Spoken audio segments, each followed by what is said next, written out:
Nah, sekarang kita lihat untuk berapakah gradien dari, nah ini gradien dari gelagar.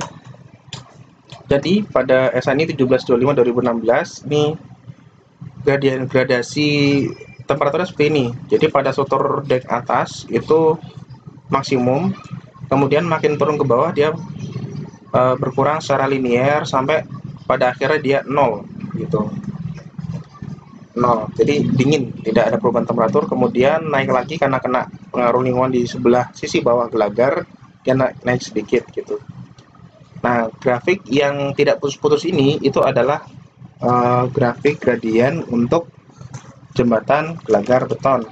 Sedangkan jembatan gelagar baja itu yang menggunakan garis putus-putus, yang ini. Jadi gelagar baja itu paling panas tetap di dek, tapi kemudian turun sampai ada sebuah suhu yang konstan. Jadi bajanya itu badan dan sayap bawahnya itu kemungkinan sama suhunya gitu. Yang beda sayap atas dan lantai beton. Nah, berapakah nilai A? Nilai T1, T2, dan T3 itu ada di SNI. Ini besarnya. Jadi nilai T1, T2 itu adalah T1 adalah 17 derajat Celcius kalau lebih dari 500 meter di atas permukaan laut, dan 512 derajat Celcius kalau kurang dari 500 meter di atas permukaan laut gitu. Sebenarnya T1 di sini sebenarnya bukan suhu ya. Maksudnya itu delta T maksudnya tuh. Karena kayaknya nggak mungkin di Indonesia ada suhu 17 derajat Celcius kan. Jadi perubahan temperaturnya dari pagi hingga siang itu kalau pada plat lantai atas bisa sampai 17 derajat Celcius. Bukan dari 28 derajat Celcius pada pagi hari naik menjadi 45 derajat Celcius pada siang hari bisa gitu. Sedangkan T2-nya adalah 11 derajat Celcius dan T3-nya ada variasi antara 0 sampai 5 derajat Celcius. Kemudian T2 tuh ya, T2 adalah suhu 100 mm di bawah plat lantai beton. Sedangkan berapakah panjang A? Panjang A itu adalah ini. Jika bangunan atap terbuat dari beton dengan tinggi gelagar sebesar 400 mm atau nilai lebih, maka nilai A sama dengan 200 mm. Untuk bangunan atas terbuat dari beton dengan gelagar lebih rendah dari 400, maka nilai A diambil lebih kecil dari 100 mm dari tinggi aktual. Jadi tinggi aktual dikurangi 100 mm. Kemudian untuk bangunan atas terbuat dari baja, nilai A diambil 200 mm dan jarak T diambil sebagai ketebalan plat lantai. T itu apa sih? Oh ini ya. Oh ini. T itu ini. Sebagai ketebalan plat lantai. Lalu bagaimana aplikasinya?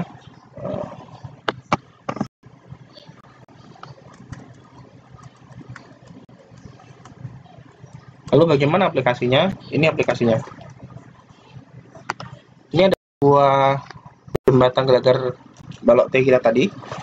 Terkena beban temperatur yang itu bergradasi dari atas sampai ke bawah. Kita plotkan saja itu. Kan tadi ada T1, T2, T3. Nah, itu bisa, tapi kalau mau lebih akurat maka biasnya ditambah. Saya tambahkan ada T4 dan T5. Ini. Nah, ini maksud saya.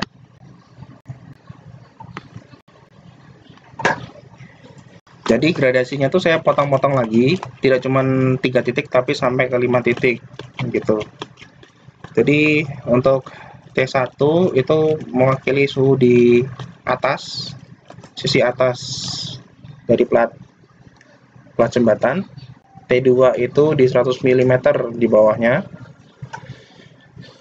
T4 itu misalkan, T4 itu saya misalkan sisanya tapi masih di plat lantai. Kemudian T5 saya hitung mungkin setengah dari badannya ini sampai dengan kondisi titik A tadi sesuai dengan tentuan. Lalu kemudian di sini yang 200 mili dianggap jadi 1. Nah, bagaimana caranya? Caranya adalah masing-masing pias ini kita hitung gaya tekan akibat muainya. Ini. Jadi yang P ini adalah P1, P2, P3, P4, P5. Masing-masing P1 adalah mewakili yang arsiran ini, P2 mewakili arsiran yang merah, P3 yang biru, P4 yang merah, P5 yang biru bawah sini. Sama tadi, ya, gaya tekan adalah luas dikali koefisien mulai dikali regangan dikali perbedaan suhu rata-rata. Kenapa?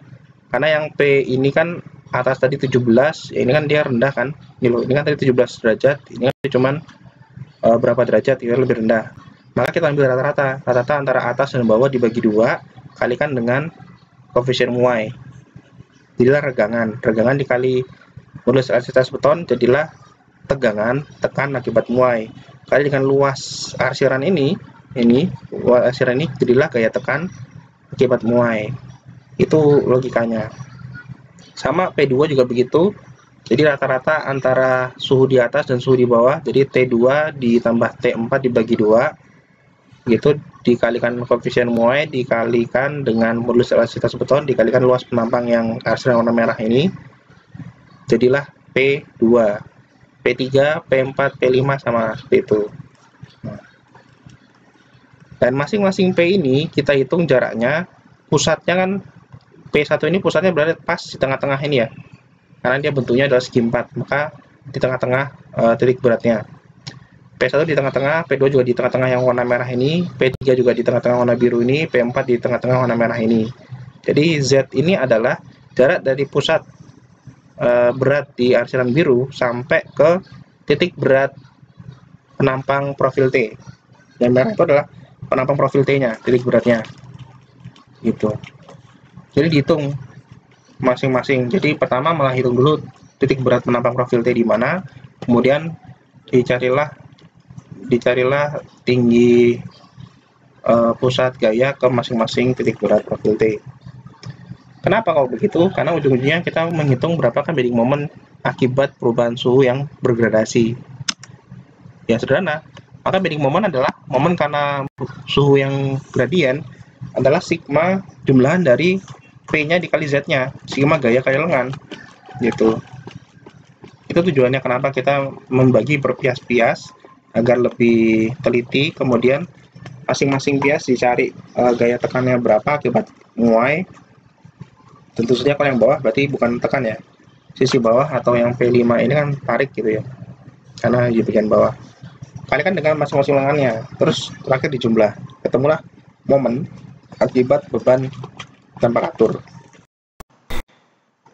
Nah, itu tadi penjelasan tentang beban temperatur pada struktur jembatan.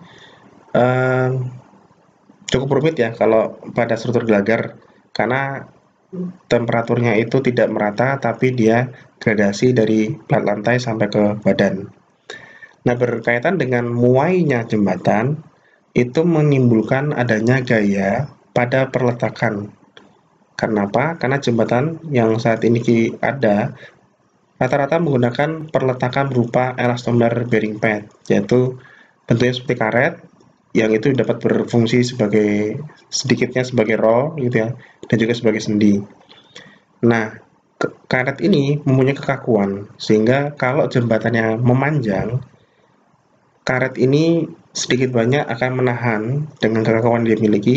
Cuman konsekuensinya jadi timbul gaya reaksi pada perletakan akibat pertambahan panjang jembatan. Nah, bagaimana ceritanya? Berikut ini adalah penjelasannya.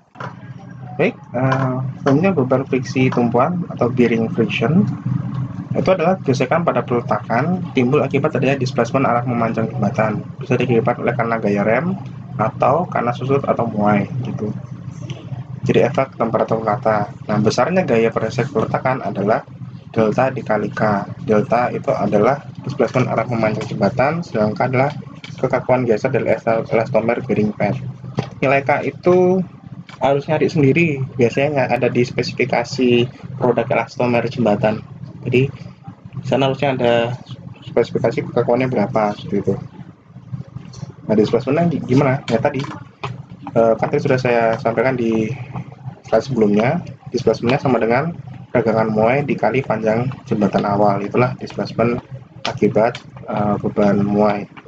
Sedangkan pada gaya rem, displacementnya itu bisa didekati dengan pertambahan panjang aksial. Eh, ini kan gaya adalah kekakuan dikali perpindahan, ya. Kekakuan aksial dari sebuah benda itu rumusnya sederhana: A luas penampang dikali E dibagi L, A E per L. Maka dari beban rem tadi dibalik saja, displacement sama dengan gaya dibagi A E per L. Ketahuan berapa displacementnya. Nah, itulah gaya rem yang tadi 5% dikalikan 500 kN ditambah beban bagi merata tadi, itu kan gaya rem. Nah, gaya rem dibagi AE per L ketemu displacement akibat gaya rem. Nah, displacement tadi dikalikan dengan kekakuan elastomer, jadilah gaya pada tumpuan gitu. Bagaimana aplikasinya? Seperti ini. Jadi ketika dia memuai, maka di bagian bawah sini ada gaya bearing friction. Nah, bearing friction itu bekerja pada sisi bawah, karena kan diletakkan kan sisi bawah sayap dari profil balok T kita, sehingga lagi-lagi dia punya eksentrisitas terhadap titik berat penampang balok T. Artinya gaya BF dikalikan Y, timbullah bending moment. Bending moment akibat gesekan perletakan. Nah, bending moment ini besarnya itu seperti ini, jadinya segitiga, karena dia maksimum di bagian pergesekan, kemudian dia linear sampai dengan 0 di bagian yang peletakan yang tetap, seperti itu. Bending moment diagramnya tadi. Sehingga bending moment di tengah bentang, karena biasanya kita menghitung kekuatan girder ini kan di tengah bentang kan, itu setengah dari dikalikan dengan BF dikali Y. Kenapa? Karena perbandingan linear. BF dikali Y itu kan bending moment yang ini, yang di segitiga ini. Nah, kalau tengah bentang berarti kan yang ini, tengah-tengah bentang. Karena dia linear, otomatis sama dengan setengah bentang dibagi satu bentang dikali BF, berarti kan setengah. Jadi BF dikali Y itu bending moment dibagi 2, karena dia di tengah bentang gitu.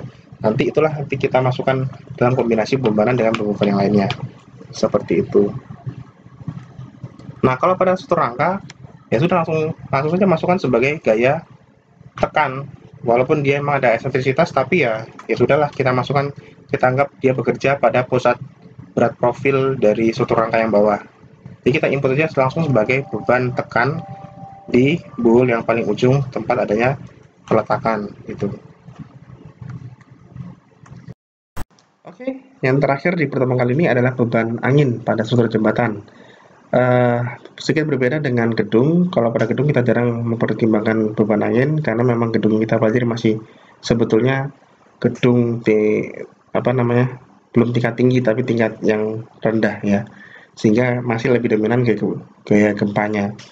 Nah, pada jembatan beban angin itu cukup dominan, maka juga harus diperhitungkan. Dan ternyata proses perhitungannya tidak cukup tricky menurut saya, cukup tidak sulit sih, tapi harus telaten ya.